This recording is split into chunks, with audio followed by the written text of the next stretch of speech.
গরুটা তো ভালোই মনে হইতেছে। আচ্ছা 5 মণ মাংস তো হইবই নাকি? দূর 5 3 মণ মাংস হইব কিনা সন্দেহ আছে। আরে এই গরুরা তো ওষুধ খাওয়া ফুলাই রাখছে।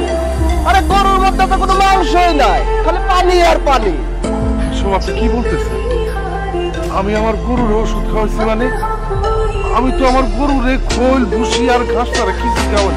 হাই রে বাবাজি আমারে শেখাও না। গরু দেখলে আমরা কইতে পারি গরুর মধ্যে কি আছে। দাম কত নিবা সেটা কও। 70,000 টাকা। গরুর দাম সম্পর্কে তোমার কোনো ধারণা আছে? গরুর বাজারের অবস্থা কি জানো? বন্যা হয়ে চারিদিক তো গরুর বাজারের অবস্থা খুব খারাপ। রাস্তায় রাস্তায় গরু পয়রা রয়েছে, মানুষ গরু কিনতেছেই না। ঠিকঠাক মতো দাম বলো, কয় টাকা দিতে হইবে? আমি আমার গরুর দাম ঠিকই বলছি, এর কমে আমি আমার গরু বিক্রি করবো। শোনো, গরু যদি বিক্রি না করো তোমার গরু ঘরে পয়রা মরবো, বুঝতে পারলা? বন্যায় এমন একটা রোগ বাইরে হয়েছে, গরু ঘর থেকে বাইর করতেছে আর ধাপ করে পয়রা মরতেছে। আমার সামনে তো 6টা গরু ধাপ করে পয়রা মরে গেছে। যাই হোক, তুমি আর আমার বাইক না একই গ্রামের মানুষ, তোমার ঠকায় লাভ নেই। গরুর দাম আমি 30,000 টাকা দেবো, দিয়ে দাও।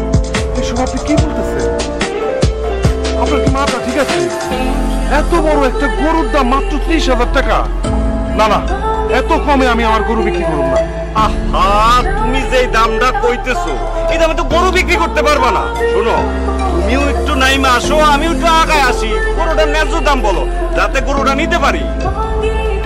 ঠিক আছে, 60,000 টাকা দিন। আরে না না, তুমি অনেক দাম বাড়াই বলতেছো। গরুর দাম তো এখন এত না। তোমার গরুটা যদি বিক্রি না করে ঘরে ফেলাই রাখো, গরু তো যাবো ময়রা।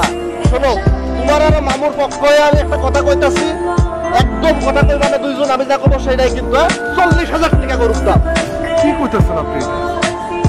আমার এই গরুর দাম এত কম? না না, এত কমে আমি আমার গরু বিক্রি করব না। আরে নেই, একদম কথা বলবা না। গরুর দাম আমি যা বলছি তাই। আরে না, এই যে এখানে 20,000 টাকা আছে, নাও। বাকি 10,000 টাকা ঈদের পরে নিও। 10,000 টাকা মানে? গরুর দাম যদি 40,000 টাকা হয় তাহলে তো আরো 20,000 টাকা পাওয়ার কথা। আহা, তুমি যে আমার কাছে টাকা ধার নিছিলা, সেই টাকা তো সুদ দাও না। সেই টাকা সুদ বাবদ 10,000 টাকা কাইটা রাখলাম। তাহলে এইসব তুই আমার কি বলতেছিস ভাই? এমনি কথা বলতে আমার ভাই, আমার মায়ের অসুস্থ, আমি এই টাকা দিয়ে আমার মায়ের চিকিৎসা করাবো। কিন্তু এই টাকা কাইটা রাখো, তাইলে আমি আমার মায়ের চিকিৎসা করতে পারবো না। আচ্ছা আচ্ছা, ঠিক আছে, মানে 10,000 টাকা দেওয়ার সময় কিছু টাকা বাড়াই দিব। মামু, গোড়া লট। হ্যাঁ চলো।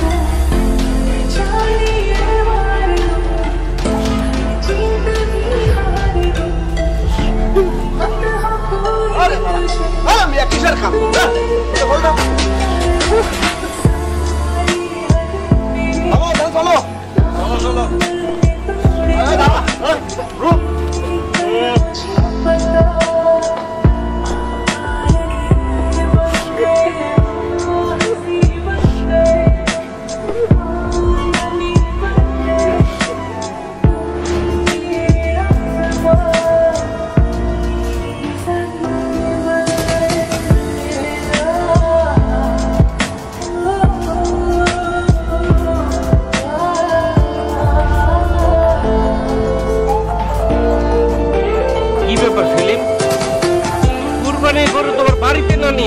ওইদিকে কই যাইতেছ?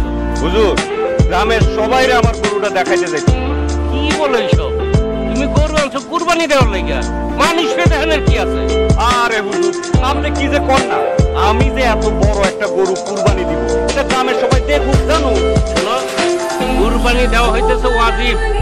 তুমি আল্লাহর নামে কুরবানি দিতেছ, আল্লাহর সন্তুষ্টি লাভের জন্য কুরবানি দিতেছ। কিন্তু তুমি গরু নিয়ে যেইভাবে ঘুরে ঘুরে গ্রামের মানুষের দেখাইতেছ, তাতে তো মনে হইতেছে তুমি আল্লাহর সন্তুষ্টির জন্য কুরবানি দিতেছ না, দিতেছ মানুষকে দেখানোর জন্য। শোনো সেলিম, লোক দেখানো ইবাদত আল্লাহ তাআলা একদম পছন্দ করেন না। গরুটা নিয়ে তাড়াতাড়ি বাড়িতে চলে যাও। আপনি যে কি যে কর না, এত বড় একটা গরু কিনলাম, এটা যদি লোকজনকে না দেখাই তাহলে লাভ কি? তাছাড়া দেখেন, ওই যে গরুর সাথে সবাই সেলফি নিলে ফেসবুকে ছাড়বে, তারপরে সবাই জানবো এই এলাকার মধ্যে বড় গরু কুরবানি দিচ্ছি আমি। তাইলে আপনিও গরুর লগে একটা ছবি তুলে ফেসবুকে ছাইড়া দেন, তাইলে আপনার ফেসবুকের বন্ধুরা জানতে পারবো আমি একটা বড় গরু কুরবানি দিচ্ছি। শোনো, আমি ফেসবুক ব্যবহার করি না। তোমার কার্যকলাপ দেখা মনে হইতেছে তুমি কুরবানি দিয়ে সব তো পাইবেই না, নিজের আরো গুনাহগার বানাইতেছো। এগুলি বন্ধ করো, বাড়িতে নিয়ে যাও তোমার গরুটা। বুঝতে পারছি আপনার সাথে কথা বলে আমার লাভ নেই। আপনি আপনার কাজ করেন, আমি আমার কাজ করি। আপনি হলেন সে গেলে লোক, আপনি এগুলো বুঝবেন না। এই মনে নিয়ে চল।